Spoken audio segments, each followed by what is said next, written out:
.NET 9 est maintenant disponible depuis la mi-novembre. Nous allons voir donc en trois parties quelles sont les nouveautés de ce framework de Microsoft. On va voir dans une première partie les nouveautés de Blazor, ASP.NET, de Microsoft Aspire, et également la grosse question, faut-il passer à .NET 9? Et en deuxième partie, nous allons nous consacrer à tout ce qui est UI de clients lourds avec MAUI, WPF et WinUI. Et enfin, la dernière partie va être consacrée aux nouveautés du langage C# et de la Base Class Library. Allez, c'est parti!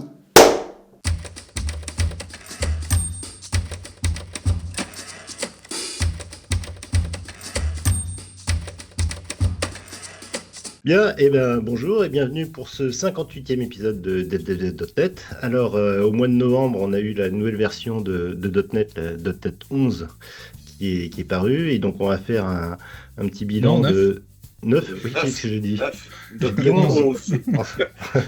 T'as 2 ans d'avance. Si, oui. Donc .NET 9 qui vient de paraître. Donc on va faire le tour de toutes les nouveautés, aussi bien au niveau ASP.NET, C#, Aspire, WinUI, MAUI, C# et aussi la base library. Donc on va voir un petit peu tout ça. On fera sans doute en deux épisodes. Et donc, pour faire ce bilan de .NET 9, j'ai comme invité aujourd'hui Clément Sagnier. Bonjour. Bonjour. Alors, tu es développeur freelance. Dans quelle région, d'ailleurs? Moi, je suis normand. Normand, d'accord. Donc, développeur .NET normand, qui a écrit également des articles dans le Programmer. Il y a eu deux articles sur Blazor dernièrement.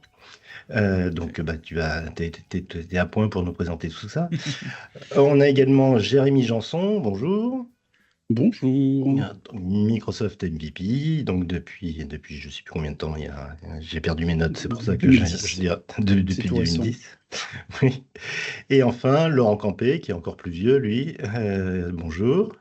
Salut Richard, salut tout le monde. Notre Yoda préféré, donc lui aussi, Microsoft MVP, catégorie développeur technologie. Bien, on va attaquer avec ASP.NET et Blazor, savoir un petit peu quelles sont les nouveautés de ce côté-là. Donc Clément, tu nous as préparé un petit truc là-dessus. Tout à fait. Tout à fait. Donc du coup, du côté de Blazor à ASP.NET, on va avoir quelques améliorations. Alors, ce qu'il faut savoir, c'est que la nouvelle version de .NET, c'est une short-term support.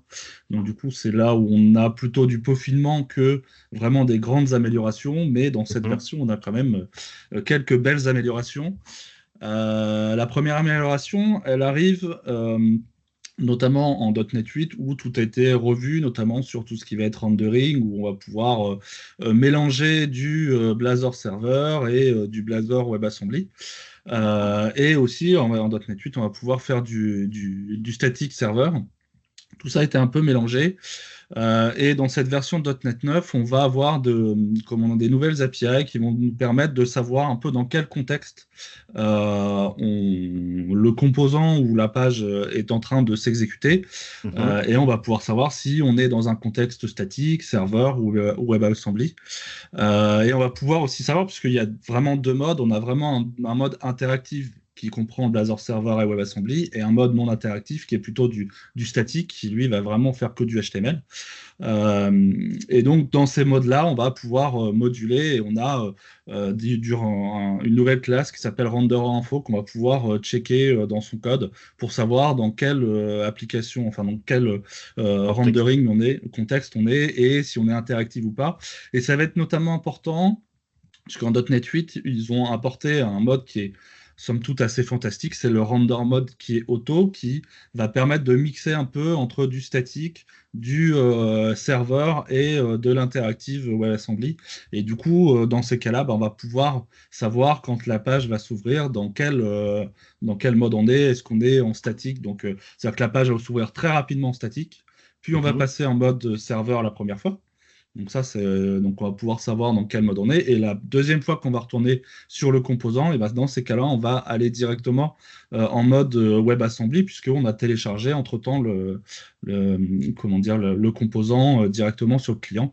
Donc c'est vraiment un mode qui va permettre d'accélérer le rendu, mais il va falloir faire attention dans savoir dans quel mode on est, interactif ou non, pour essayer d'aller chercher des données ou ce genre de choses. Donc c'est à ça que va servir cette petite amélioration dans Blazor.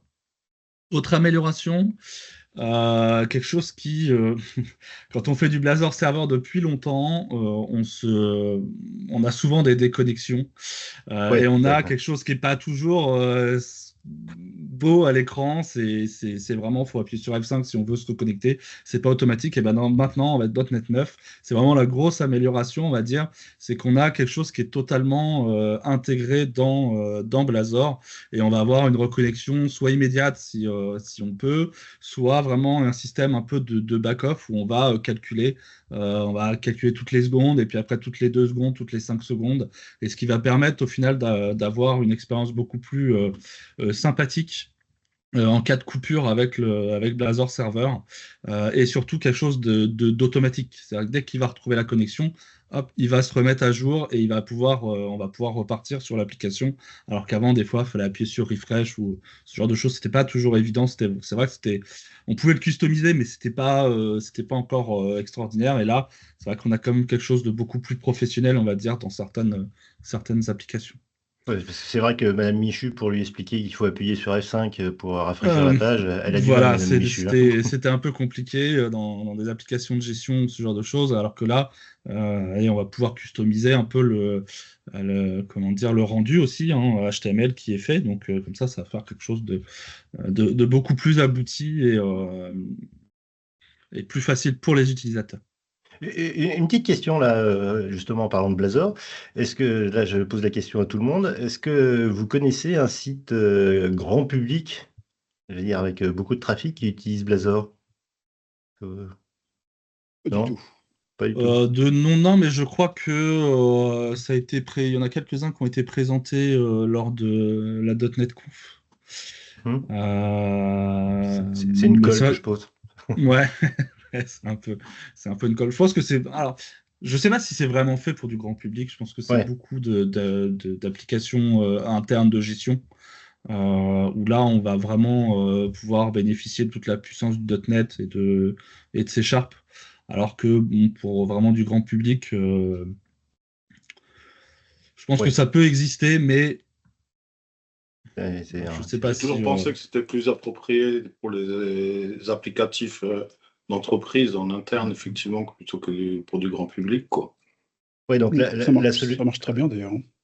Oui, mais la solution grand public chez Microsoft, c'est encore du Razor, quoi, si je ne m'abuse. Alors, Jérémy faire comme ça en podcast, je l'entends comme ça marche je pas. m'attendais à ce que Laurent effectivement saute dessus, donc je le laissais sauter. Non, je pense que c'est ça. Alors le souci, c'est qu'en fait, ils sont toujours pas clairs au niveau de la doc. Hein. Au niveau de la documentation, on dit clairement qu'aujourd'hui, tu démarres une application .NET Web, tu es censé aller sur Blazor Server. Ouais. Ils le présentent comme ça d'ailleurs. Donc, je suis toujours un petit peu gêné par la documentation à ce niveau-là. Ça fait 1 ou 2 ans, je crois, qu'elle a changé, pour dire qu'MVC n'était plus le chemin conseillé. Alors qu'on est tous d'accord que pour des pages, pour du web, on va dire du semi-statique, MVC, ça marche très bien. Enfin, moi, j'ai du MVC, ça consomme rien en plus. Ouais. Ça consomme rien sur le réseau. Tout à fait, ouais. Tout à fait. C'est un peu pour ça aussi qu'ils ont essayé de faire une réunification en se disant, bon, bah, au moins, on va faire du MVC et du statique. Et du coup, ce qui va permettre éventuellement de faire un mix des deux. Mais est-ce que vraiment ça va prendre au niveau des devs qui ont l'habitude de faire de la ASP.NET MVC? Pas sûr. Wait and see. Tout à fait. Tout à fait. Pour la suite, Clément. Et donc pour la suite, donc effectivement, on a parlé un peu de ces améliorations, notamment pour les pages statiques.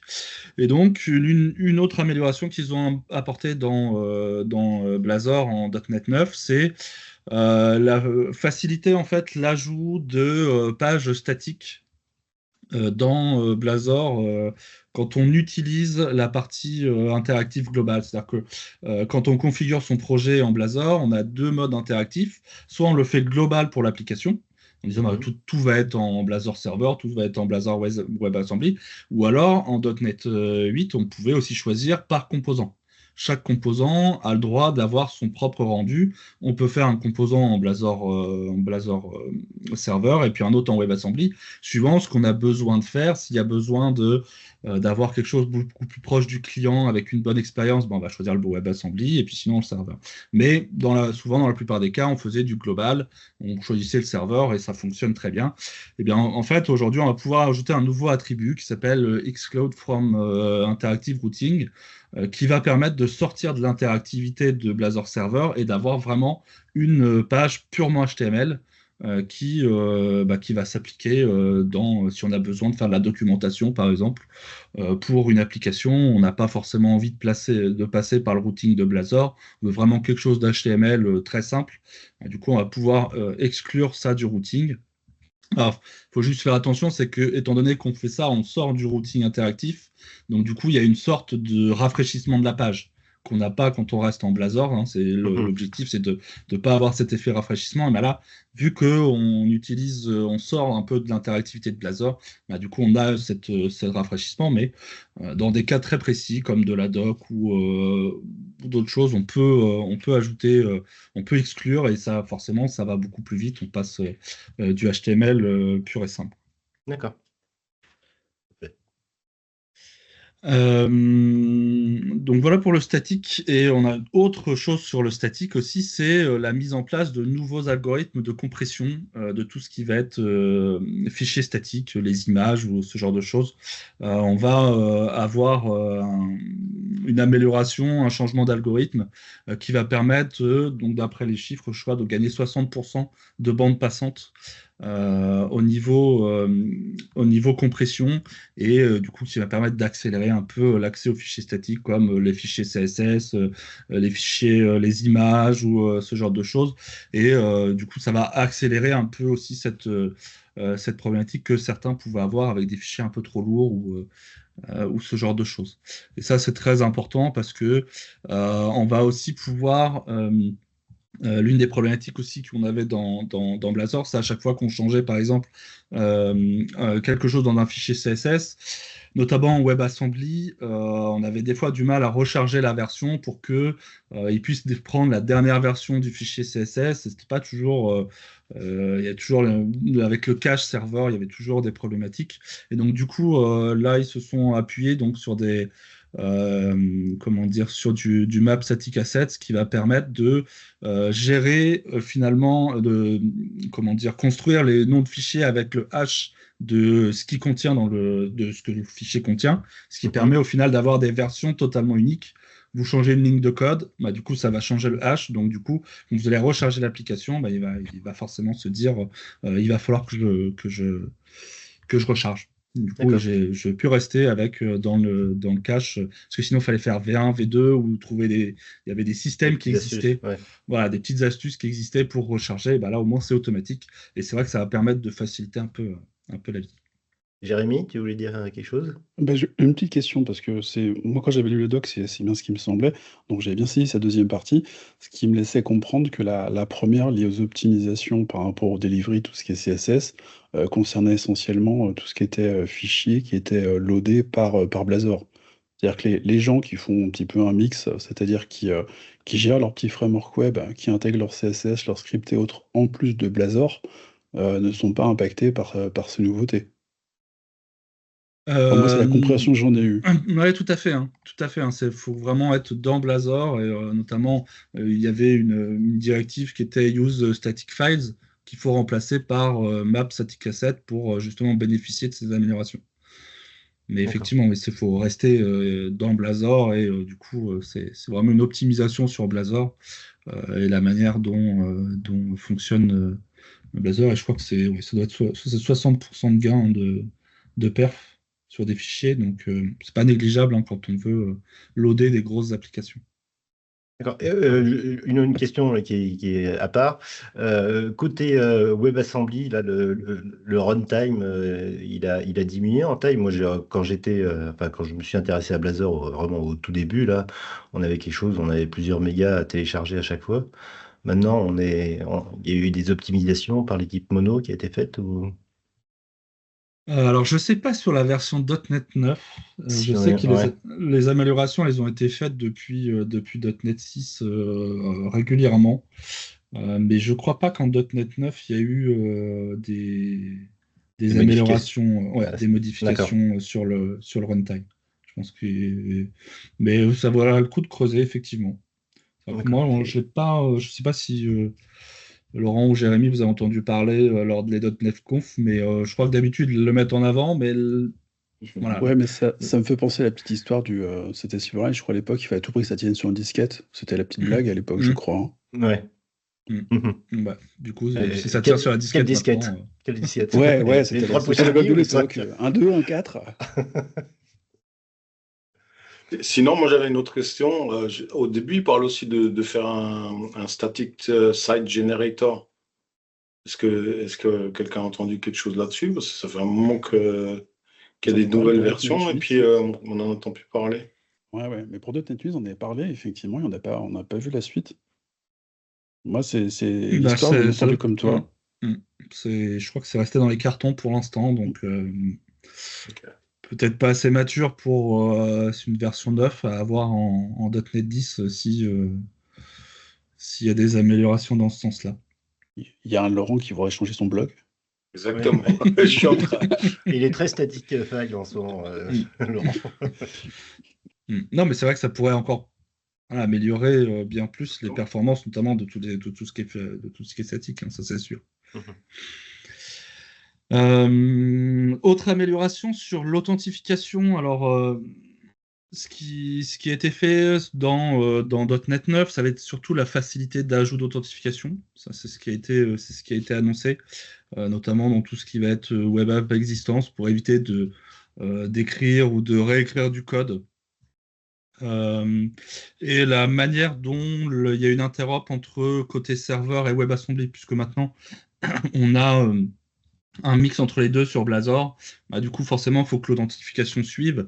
Et il y a des améliorations qui ont été faites dessus pour que les pré-rendus soient beaucoup plus simples, que l'authentification puisse passer d'un côté serveur avec du WebAssembly, sachant qu'on n'utilise pas du tout les mêmes technos, donc forcément, on peut avoir des déconnexions à ce moment-là, quoi.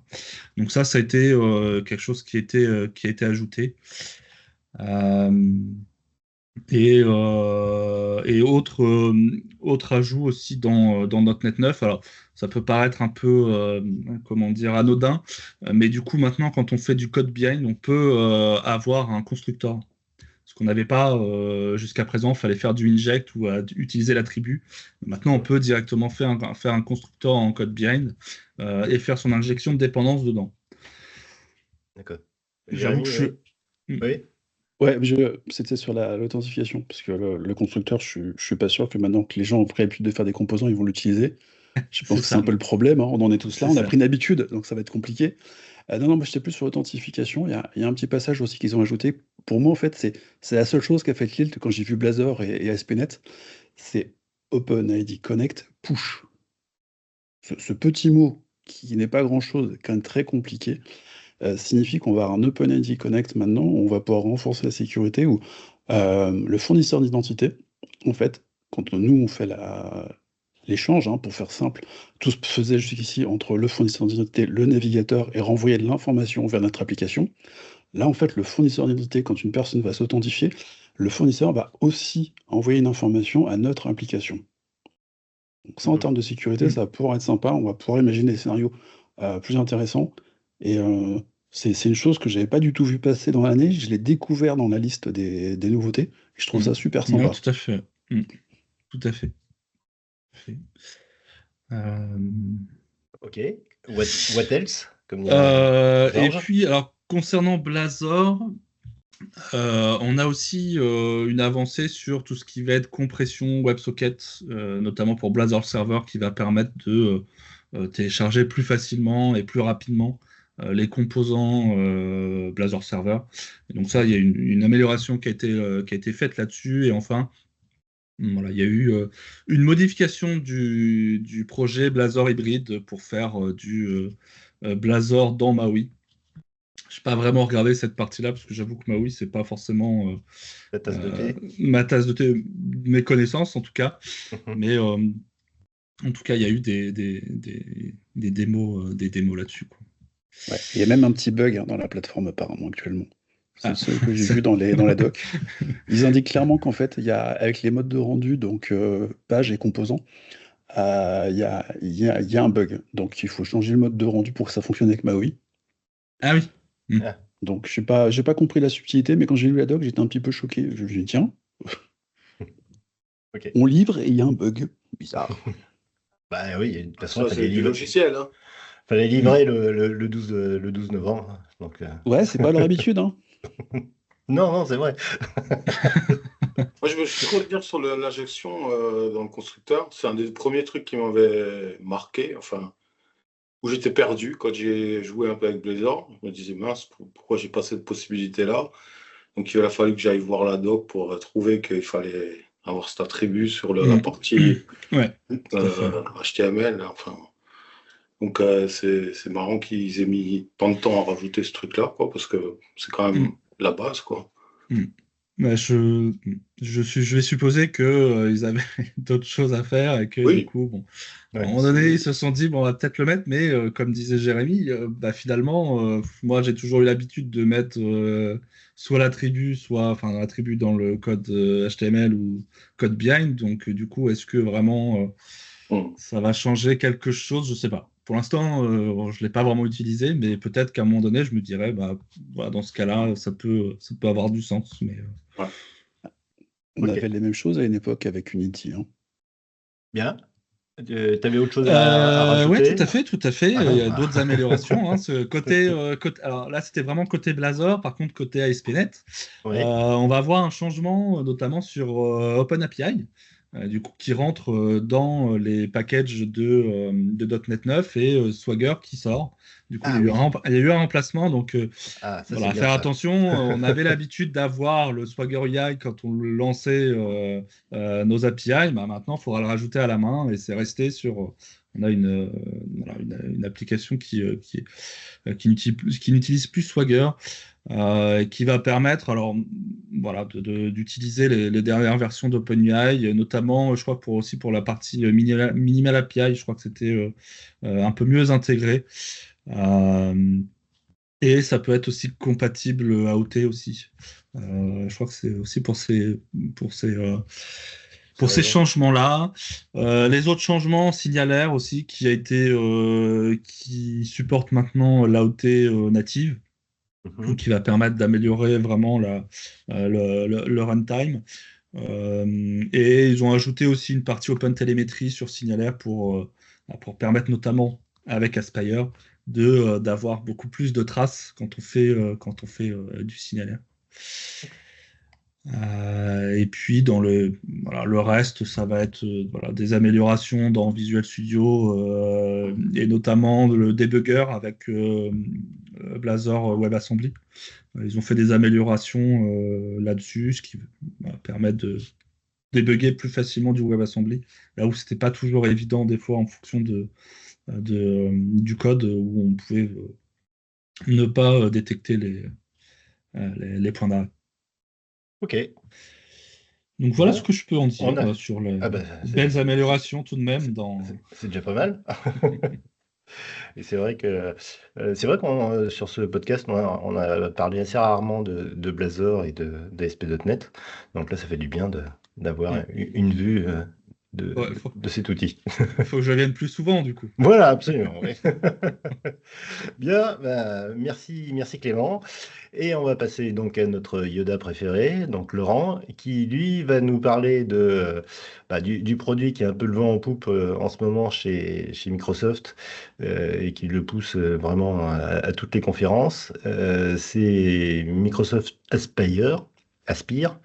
Donc, il y a eu quand même pas mal de nouveautés qui ont été présentées. Alors, sachant qu'il y aura un numéro spécial qu'on va enregistrer la semaine prochaine, où il y aura une présentation complète de Aspire. Donc là, le but, c'est juste de voir quelles sont les nouveautés. C'est pour ceux qui connaissent déjà.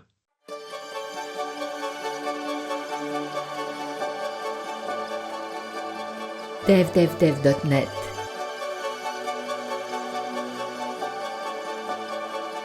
Richard Clark. Ouais. Donc ouais, Aspire 9, donc .NET Aspire 9, qui introduit plusieurs nouvelles fonctionnalités et des améliorations pour les développeurs, notamment le support de .NET 8 et de .NET 9. On sait tous que .NET 8, c'est un long-term support, donc il va être supporté plus longtemps que .NET 9, qui lui est un standard term support. Et donc, ça offre en fait la flexibilité aux développeurs de choisir la plateforme qui convient le mieux à leur projet. Donc, pour pouvoir l'utiliser, vous ne devrez pas passer de .NET 8 à .NET 9. Et donc, vous pouvez garder le choix d'avoir votre applicatif sur .NET 8 pour utiliser Aspire.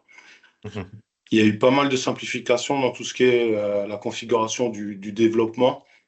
Moi, j'ai pas mal joué avec les bêta versions et tout ça, et même les versions d'après, pardon.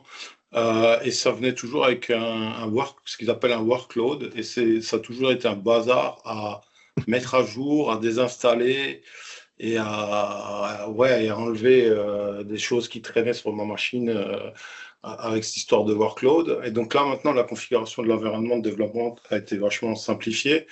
On n'a plus besoin de ce workload, et en fait, on va juste en utilisant un .NET SDK pouvoir déclarer un aspire.apphost.sdk avec la version dans son CS Proj, et ça va permettre de télécharger automatiquement tous les composants nécessaires via NuGet, ce qui est franchement pas mal. C'est aussi mieux pour tout ce qui est CI.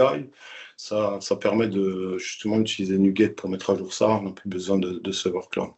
Ça résout pas mal de problèmes de conflits de versionnement rencontrés dans les versions précédentes que j'ai vécues. Donc, ouais, c'est vrai que ça améliore beaucoup ces choses-là. Sinon, le modèle des projets, donc ce qu'on appelle les templates, ont été mis à jour, et ils sont maintenant aussi dans des packages NuGet séparés, et ce qui rend la configuration du projet bien plus simple et directe. Donc là, on a juste besoin du .NET New install Aspire Project Template, et on peut spécifier la version 8 ou 9. Donc ça, c'est des ajouts des simplifications qui sont bien intéressantes. Après, il y a eu un gros travail sur tout ce qui est le tableau de bord, le dashboard, et il y a eu beaucoup d'améliorations de ce côté-là. On est maintenant capable de gérer le cycle de vie des ressources qui sont orchestrées par le système Aspire. Donc, on a la possibilité d'arrêter, de démarrer ou de redémarrer les ressources sans redémarrer l'application AppHost, qui est le cœur du système, en fait. Et ce qui est intéressant, c'est pour les ressources de type projet. Donc ça, il y a différents types de ressources sur Aspire, par exemple un container, un projet, une application, un exe, ce genre de choses, quoi. Et si Aspire le debugger était attaché à la ressource, quand vous allez la redémarrer, le debugger va se réattacher automatiquement à la ressource. Donc ça, c'est pas mal pour le cycle de développement pour pouvoir en fait relancer la ressource et pas être interrompu dans son cycle de débugage, quoi. Il y a eu pas mal d'améliorations dans tout ce qui est user experience. Avant, c'était assez difficile de regarder ce tableau de bord, ce dashboard sur un mobile. Maintenant, ça marche beaucoup mieux. Et il est plus réactif à différentes tailles d'écran. Et finalement, il y a beaucoup d'améliorations dans tout ce qui est affichage des détails des ressources.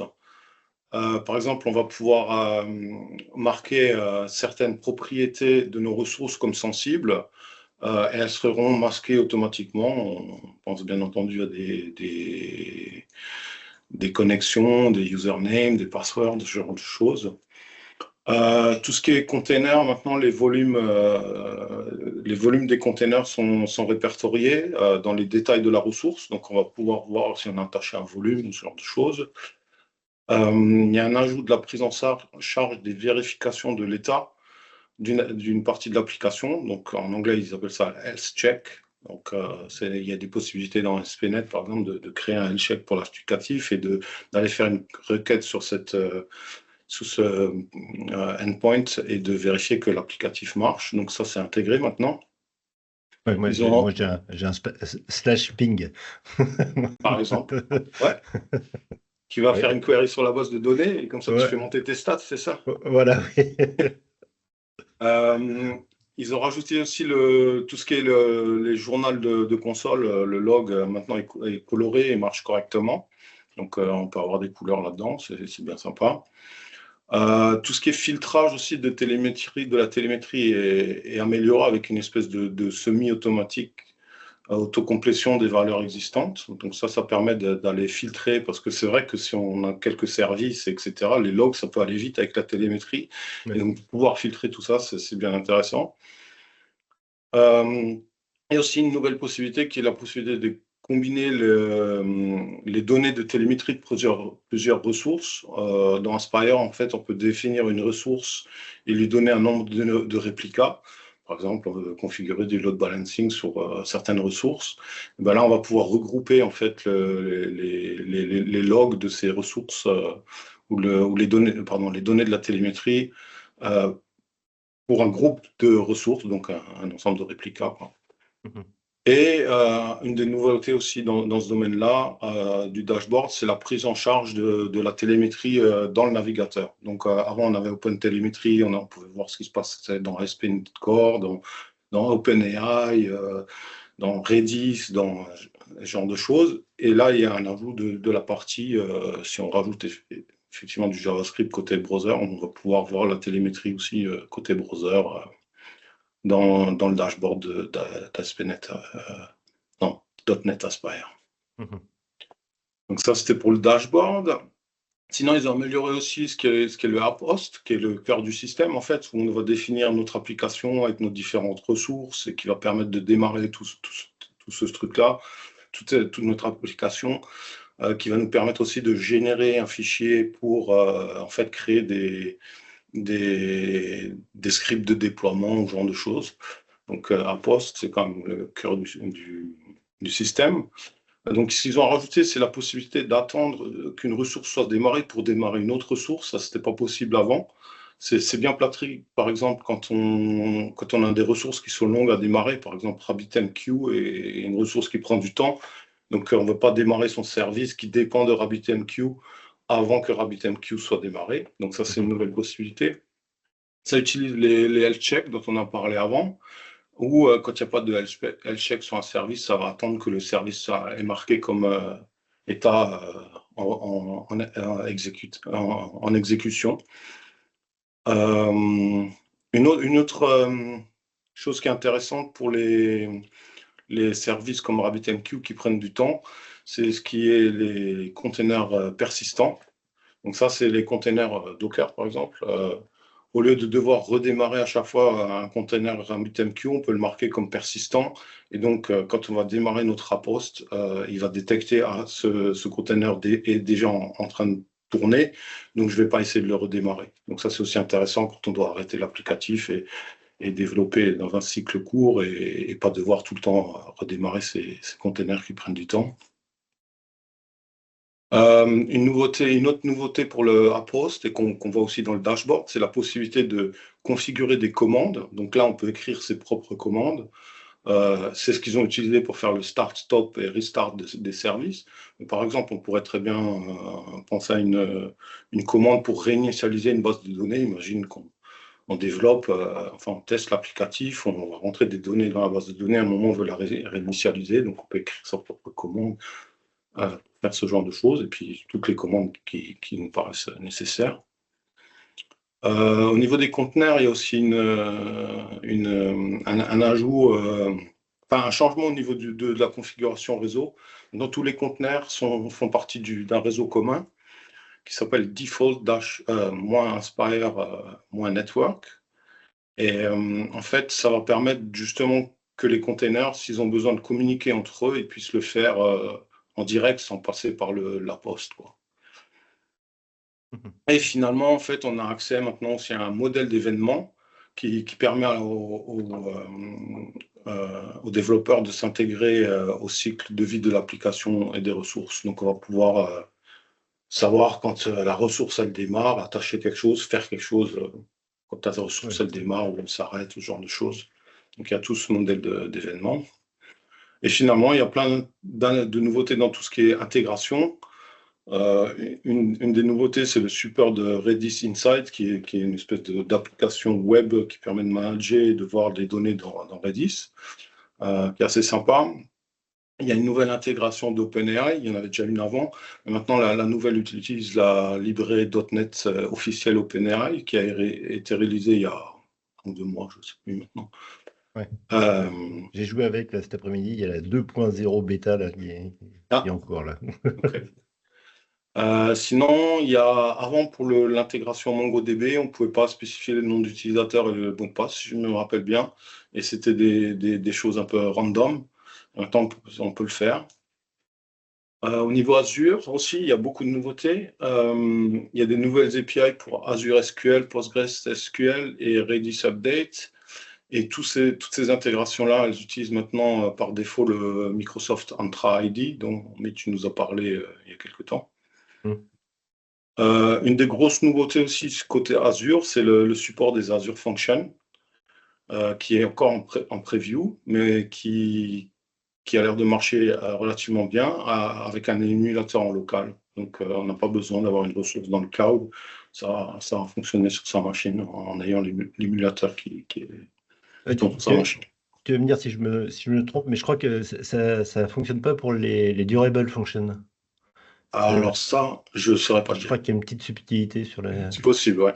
Oui, parce que tu as un orchestrateur qui tourne derrière et qui va gérer toutes les fonctions durables, donc peut-être moins facile à mettre dans un émulateur, quoi. Ouais. Ok. Et sinon, une des dernières nouveautés côté Azure, c'est la personnalisation des Azure Container Apps. Moi, c'est un des trucs qui m'a le premier bluffé dans tout ce qui était Aspire quand je jouais avec la bêta. C'était de pouvoir en fait avoir un petit applicatif, développer, le pousser sur GitHub, avoir une GitHub Action qui déploie ça dans Azure Container Apps. Et j'ai eu besoin de rien configurer. Et donc, c'est assez bluffant. Et donc là, on peut personnaliser les Azure Container Apps sans utiliser Bicep, qui est l'espèce de script qu'ils ont créé pour justement faire de l'infrastructure as code. Enfin, un script ou un YAML, je ne sais pas comment on peut appeler ça. Sois pas péjoratif comme ça. Non, mais je ne sais pas, moi je ne comprends pas pourquoi ils ne sont pas allés sur du code directement, et puis voilà. Ouais. Et par exemple, ça va servir à utiliser, à configurer, par exemple, on parlait des réplicas avant. Là, je vais pouvoir dire, pour mon Azure Container Apps, pour ce service, je veux que j'ai 3 réplicas. Voilà. Sinon, en dehors de toutes ces nouvelles qui viennent de chez Microsoft, il y a aussi Amazon avec AWS qui a rajouté la prise en charge de .NET Aspire 9 avec la prise en charge de AWS CDK qui est en fait l'espèce de pendant de ce que fait un peu Pulumi, infrastructure as code, vraiment as code, donc on écrit du C#. Il y a aussi un peu quelque chose comme ça qui existe côté .NET, il me semble. Et donc aussi de AWS CloudFormation. Donc ça se développe aussi de pas mal côté Amazon, quoi. D'accord. Oui, c'est pas. Voilà. C'est plus. Oui, ils pourront clamer au effort que c'est plus Microsoft 100%, quoi. Non, ça l'est pas. Enfin, ça l'est pas depuis le début. Hein. Il y avait aussi Aspirate, qui a été fait par un développeur externe qui permet de déployer dans Kubernetes, ce genre de choses. Donc, c'est vraiment pas que Azure. Hein. Ok. Et Ok. il y a aussi, c'est un truc que j'ai pas noté, mais qui me revient maintenant à l'esprit. Il y a un .NET Aspire Community, je sais plus comment, Toolkit. Toolkit ou un truc comme ça qu'ils appellent, où il y Ouais. a d'autres intégrations, comme des intégrations. Il y avait déjà des intégrations pour des projets Python. Là-dedans, il y a des trucs pour Java, pour qu'est-ce qu'il y a d'autre? Rust, et puis d'autres extensions qui sont supportées et développées par la communauté et pas par Microsoft, mais qui permettent de regrouper en fait cette information-là pour que ça soit pas on n'ait pas à chercher sur de différents sites, quoi. Ouais, il n'y a pas un vilain petit canard au sein de l'application où on puisse aussi récupérer la télémétrie de ce genre de choses, quoi. Ouais. Ok. Petite question. Est-ce que quelqu'un l'a déjà utilisé en production, Aspire, ou pour l'instant c'est uniquement en joujou? Non, moi j'ai beaucoup joué avec, mais pas en production, puisque je fais Joujou. du fat client et Ouais. J'avais Clément? posé la même question. J'attendais. J'ai D'accord. une question que je me pose depuis un an, en fait. Et là, avec la nouvelle version, est-ce que vraiment c'est une version qui va nous permettre de l'utiliser ou est-ce qu'au final, bon, c'est plus encore pour des projets particuliers? J'ai toujours pas la réponse à cette moi, je question. recoupe beaucoup avec d'autres choses que je regardais, enfin que je regarde encore, mais que je suis, par exemple, Dapper. Dapper, c'était franchement difficile de développer avec, parce qu'il faut lancer des commandes, attacher le débugger et tout ça, c'était vraiment pas évident. Avec Aspire, ça marche super bien. Pouvoir déployer ce genre d'applicatif aussi et de pouvoir le créer localement, c'est super intéressant. Moi, le truc que j'avais l'espoir de pouvoir faire au travail, où on aurait utilisé Aspire, c'était justement, on était censé avoir une authentification dans notre outil. Et l'idée, c'était de lancer, maintenant le nom m'échappe, le système open source d'authentification, pas de Durendi, mais j'ai Redis qui vient, mais c'est pas Redis du tout. Enfin bon, peu importe. Keycloak. Et Keycloak, ouais, c'est ça. Keycloak. Ah, merci, Jérémy. Et de pouvoir utiliser .NET Aspire pour lancer Keycloak avec sa configuration et d'avoir notre applicatif WPF qui est démarré, qui permet de s'intégrer à ça, quoi. Donc ça, c'était une des idées, mais non, j'ai pas encore utilisé en prod. D'accord. malheureusement. Alors, comme disent les influenceurs, vous mettez dans les commentaires si vous l'utilisez. Exactement. Bien, bah merci Laurent. Pardon. Plaisir. Et donc, pour finir, aujourd'hui, et demain, on continuera avec Olivier et Simon sur toute la partie interface lourde avec MAUI et WPF et WinUI. On va se poser la question avec Jérémy sur comme on a une nouvelle version dans .NET 9, faut-il passer à .NET 9 ou est-ce qu'on reste sur la version LTS de .NET 8? Est-ce que tu as une Ah, réponse? Laurent, il dit déjà oui, Laurent. Il dit oui Bon, à la je vais dire question non, ou je vais dire non pour lui faire plaisir. Non, mais Comme ça, on on ne sait surprend pas. on sait qu'on va dire oui. Non, mais en fait, quand tu poses la question, si tu veux, moi, c'est une question, effectivement, je me pose un peu tous les ans. Tu sais, le gars qui est un peu maso, il se tape 20 ans de .NET et il se dit, est-ce que je continue à faire du .NET demain? Moi, je serais tenté de dire que si demain, vous vous dites que vous faites encore du .NET, que l'année prochaine, vous faites encore du .NET et que vous avez des applications qui doivent rester sur .NET, allez, la question, elle se pose pas vraiment, non? Je sais pas, enfin, on a tous des applications, on a tous souffert le fait d'avoir une application qui traînait dans un coin, et à un moment on se dit je vais changer la techno, je vais tout réécrire, parce que finalement on n'a pas eu le courage de migrer quand l'occasion s'est présentée. Aujourd'hui, moi, par rapport à la conversation qu'on vient d'avoir, il y a une question qui est toute bête, c'est est-ce qu'on peut se passer, si par exemple on emploie les technos dont on a parlé juste avant, de ces nouveautés? Je suis pas sûr que demain, on aura le choix. Je vais dire un truc bête, mais dans .NET, on a quand même beaucoup de choses qui ont été liées à l'intelligence artificielle. La le support, entre autres, de tout ce qui est Tensor et autres. La possibilité d'utiliser un certain nombre de librairies pour faire l'intelligence artificielle. On sait que ces choses-là, elles vont évoluer vite. Si demain, on veut en profiter et qu'on a envie d'en profiter vite, il va falloir inévitablement que notre plateforme, elle évolue vite. Donc moi, c'est un autre argument. Ensuite, il y a une chose moi, que j'entends beaucoup, beaucoup, beaucoup de la part des développeurs et qui me fait encore de la peine aujourd'hui. Euh, Visual Studio. Bon, on n'est pas tous sous Visual Studio. C'est sûr, Laurent, il est là pour le prouver. On a un outillage. Moi, les développeurs, quand j'entends dire ouais, non, on va attendre que ce soit stable, j'ai envie de dire, mais de toute façon, vous avez déjà installé les outils, vous avez déjà mis à jour votre Visual Studio, vous avez déjà dit .NET 9 qui est déployé sur votre poste. En fait, vous avez déjà mis le pied dedans. Donc, arrêtons de dire qu'on va attendre pour utiliser les plates de Visual Studio. Je ne sais pas si les gens ont fait attention. Aujourd'hui, nous sommes le 28 novembre. C'était le 12, si je dis pas de bêtises, qu'on nous a livré .NET 9. On est déjà à la 3e version depuis de Visual Studio quand même. Hein. Ouais. On a une 17, 12, 2, je crois, cette semaine. Oui, aujourd'hui, ou hier, je sais plus. Ouais. Donc c'est quand même super actif au niveau de l'IDE. Donc je pense que l'IDE n'est plus un frein. Faut se faire l'idée. Pour le déploiement de .NET 9,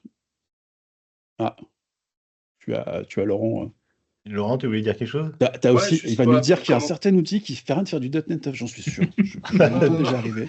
Si tu dis Rider, t'es exclu de la conversation. Ouais, mais il a raison. Non, mais Rider aussi supporte. Non, je voulais juste dire qu'on parle des IDE et c'est la première fois en fait que l'autre IDE, on va le nommer, a été réalisé le jour d'après où .NET a été réalisé. Et moi, c'est vrai que comme ça fait quelques années que notre équipe elle tourne avec Rider, on attendait tout le temps quasiment un mois, on était prêt avec .NET 9, mais on attendait que les outils soient à jour pour merger la nouvelle version. Et là, on a pu le faire. Si quelqu'un dans l'équipe, comme je suis en vacances cette semaine, si quelqu'un dans l'équipe a eu le temps de merger les pull requests, on est sur .NET 9. Quoi. Non, la seule chose, ça a été, moi j'ai pas eu des soucis, j'ai eu juste des warnings, c'est avec Azure DevOps, au moment du CI/CD, au moment de la compilation, il y avait un warning justement sur la version de Visual Studio qui était utilisée alors que ça compilait très bien, quoi. Ouais, c'est 2 jours après, il n'y avait plus rien, quoi, comme message. Ouais, les seuls soucis, franchement, c'est la mise à jour d'une version à l'autre qui a été la plus simple.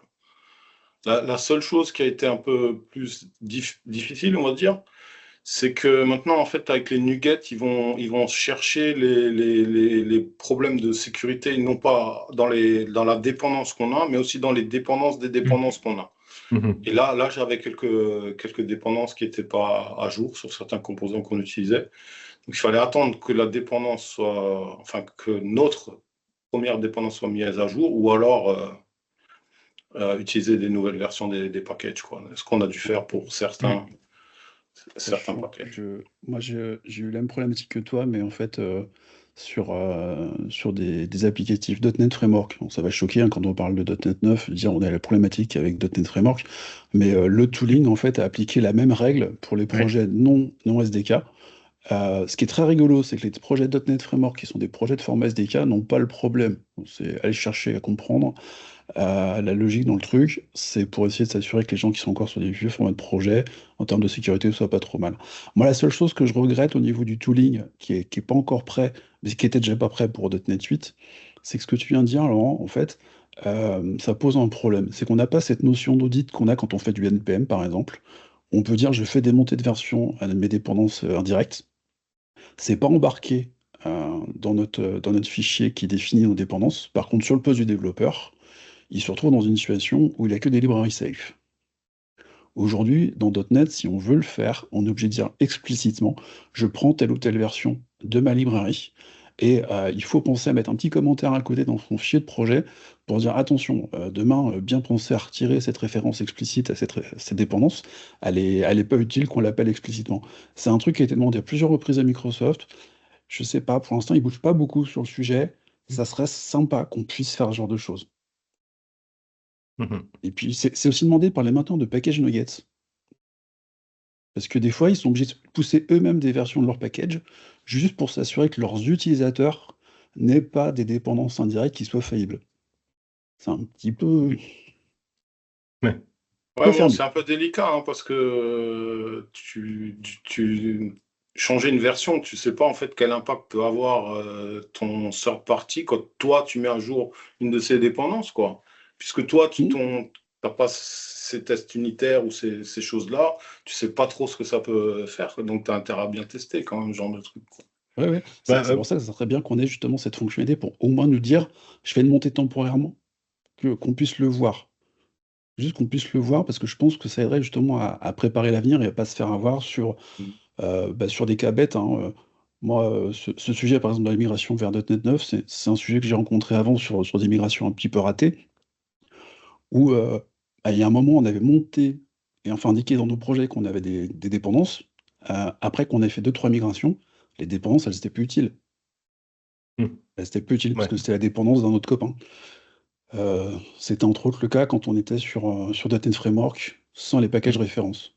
On avait beaucoup de dépendances qui étaient là, qui avaient été oubliées.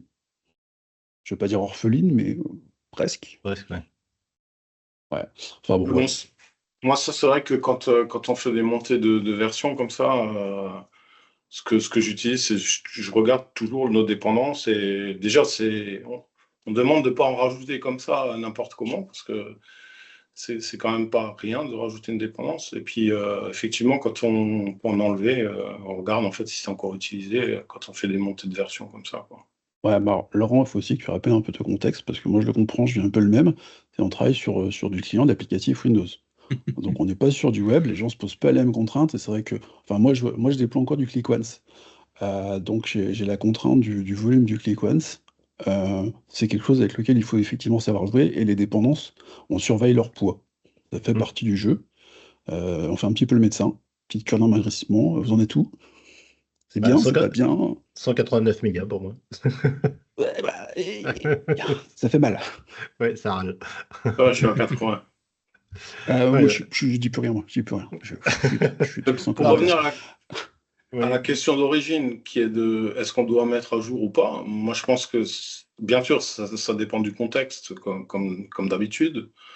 Mais quand on voit le travail sur les performances, alors, c'est vrai que peut-être pas tous les applicatifs sont impactés par ces nouvelles, ces améliorations de performance. Moi, c'est vrai que même dans mon applicatif qui est pas, enfin, qui peut être lourd en ressources, ce genre de choses, on arrive à avoir certaines améliorations.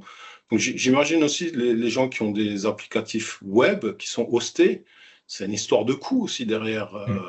Donc, je pense que c'est intéressant de faire ce travail de migration et de voir en fait quel impact, quel coût on peut sauver avec ça, Le quoi. travail de migration, il est pas anodin sur les applicatifs. Alors, on va encore prendre le contexte, hein, du client Windows, mais moi j'avais posé la question au dev lead sur InfraGTX il y a quelques années, et je lui avais demandé, telle nouvelle version des composants, librairie WPF et librairie WinForm, en termes de perf, qu'est-ce que vous avez fait? Qu'est-ce qui se passe? C'est quoi le neuf? Les perfs, elles ont l'air sympas, pourquoi elles sont sympas? Et on m'avait répondu très, très poliment et très simplement, on n'a rien fait en fait, on est juste passé à la version suivante de .NET. J'ai trouvé ça super sympa, super réaliste, de Honnête. dire: «Ah ouais, OK, bon, on va le faire aussi, quoi». Non mais c'est un argument, ça c'est on là on parlait du tooling, moi j'entends une chose que j'entends très souvent, c'est la peur d'essuyer les plâtres. .NET 9, c'est tout beau, c'est tout neuf, certes, mais ils ont mis quelques mois là, à la fin de l'été, c'était stabilisation. C'est pour ça qu'on a la surprise quand on parle de Blazor de dire: «Tiens, c'est bizarre, on a dit qu'il y a un bug, qui est connu, dans la version qui est livrée». On n'est pas spécialement habitué maintenant, quand on parle de .NET à dire qu'on va essuyer des plâtres. Quand on avait les versions .NET Framework ou avant .NET Core, on va dire 3.1, effectivement, de temps en temps, on essuyait les plâtres. Mais maintenant, les migrations, comme l'a dit Laurent, enfin, lui, c'était le plus facile qu'il a eu. Moi, je trouve que ça fait quelques années, peut-être depuis le passage à .NET 5, je trouve qu'à chaque fois, ça se passe en douceur. Ouais. Il faut C'est- remplacer le 8 par un 9, quoi. Ouais, il faut remplacer un 8 peu- par un 9, on met à jour cette package nuggets. Moi, une chose qui fait que j'encourage les gens à faire leur migration là, quand je dis là, c'est dans les prochains mois, il n'y a pas d'urgence non plus. Elle est simple, c'est quand vous faites votre migration. ça se passe bien. Vous avez une petite liste de warnings, vous l'épurez. Vous faites ça le premier mois. Des fois, ça peut se faire en 2-3 jours, hein. Puis il y a des fois, ça va très très vite. Il n'y aura pas de galère. Par contre, vous revenez là-dessus. Donc imaginons dans 1 an ou dans 2 ans, il y aura les warnings de .NET 9. Il y aura les warnings de .NET 10. Il y aura peut-être les warnings de .NET 11. Et dans le tas, il y en aura peut-être même que vous n'aurez pas eu et qui sont devenus des breaking change. Ouais. Moi, très honnêtement, je préfère faire une petite dose de travail un petit peu tous les ans. Pourquoi je préfère le faire tous les ans? Excuse-moi. Complètement d'accord. Ouais, moi, par rapport à ça, en fait, mon argument ultime, c'est un argument que les gens ont du mal à comprendre. Chez Microsoft, on nous a dit, vous allez avoir un .NET stable en version LTS, il va durer 3 ans. On va vous dire, en fait, une version intermédiaire, elles feront 1 an et demi. C'est pas vrai. Il faut que ça rentre dans la tête des gens. Aujourd'hui, quand on vous livre une version de .NET, il y a 2 types de supports. Il y a un support qui va couvrir les 6 derniers mois de vie de ce .NET. Et ce support est ce qu'on appelle le support type maintenance. C'est un support durant lequel vous n'aurez que des patchs de sécurité. Et exclusivement des patchs de sécurité. Tout ce qui s'est passé avant pourra contenir des correctifs, mais à partir du moment où vous entrez dans les 6 derniers mois de vie d'un .NET, il faut plus dire le mot framework, ça fait mal. Dès qu'on est dans les 6 derniers mois, en fait, s'il y a un bug, un beau, un gros, un truc que personne ne peut éviter, Microsoft, normalement, n'est censé rien faire.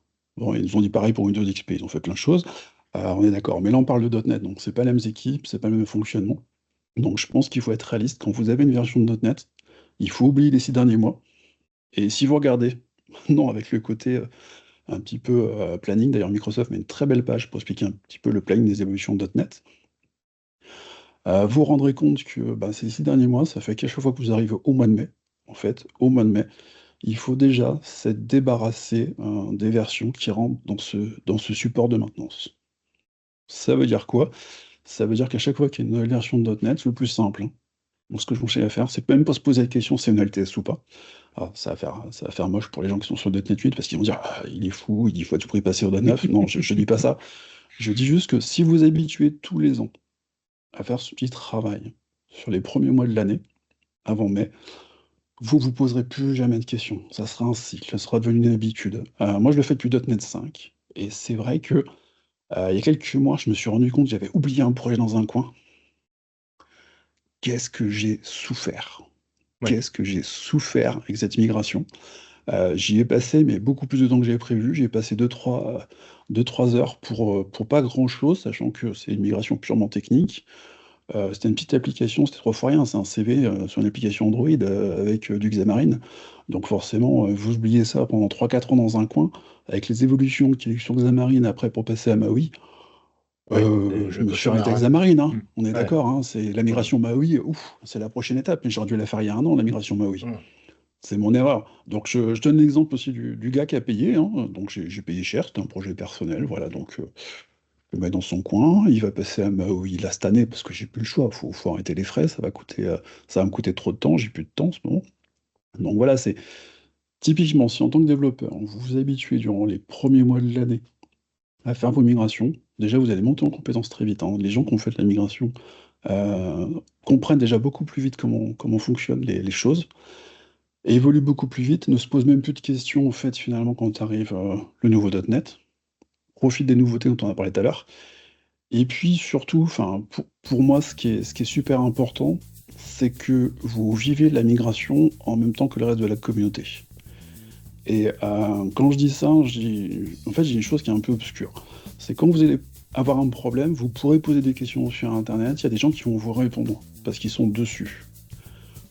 Moi j'ai eu le cas hier, un truc bête, j'ai pris un site web avec du Entity Framework, j'ai fait une migration .NET 9. C'est vrai que clé en main, ça m'a pris 5 minutes. Et puis arrivé au moment de l'exécution des tests unitaires, j'ai commencé à avoir un Entity Framework qui s'est mis à brailler de tous les côtés, un truc pas possible. Je suis allé sur GitHub. Ni une ni deux, je suis tombé sur effectivement une issue qui a été ouverte, les gens n'arrivaient pas à reproduire, il n'y avait personne pour reproduire, donc moi je me tiens, je vais fournir mon repo, parce qu'en plus il est ouvert, donc ça va aller vite. Et en continuant ma petite recherche sur le GitHub, j'ai découvert qu'en fait la correction était déjà en cours et qu'il y avait un pull request. Hier soir, je me suis abonné au pull request pour voir comment il allait évoluer, s'il était accepté ou pas. Ce matin, j'ai une petite notification comme quoi ce soir, je vais pouvoir reprendre mon projet parce que ça a déjà été poussé, quoi. Ok, bien. Eh ben écoutez, ouais. Donc si je résume, vous avez 6 mois pour passer à .NET 9. Ouais, c'est ça. Un peu moins maintenant, hein. Un peu Ouais, moins, mais c'est peu pas ça, quoi. Si vous voulez comprendre, surtout, pas vous faire avoir. Ok, bon, mais écoutez, je vous remercie, et puis on va passer à la suite avec la partie UI, et messieurs, je vous laisse pour rejoindre vos 2 petits camarades. Ciao. Ciao. Alors.